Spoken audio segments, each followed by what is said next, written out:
So please remember, ladies and gentlemen, and here's a controversial statement that a lot of people may not agree, but it happens in real life. Oftentimes, people do not end up choosing the best product in the market. Oftentimes, they rather choose the product that's easy for them to use and understand. Amen. Right?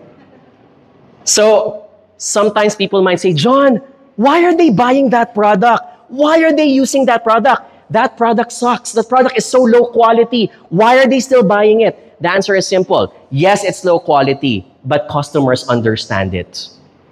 Customers get it. The goal here, and please do not misconstrue here, my point is not to say that you don't need to become the best. You can be the best product in the market, but if people do not understand you, because it's complicated to understand and you complicate the explanation, people will think twice.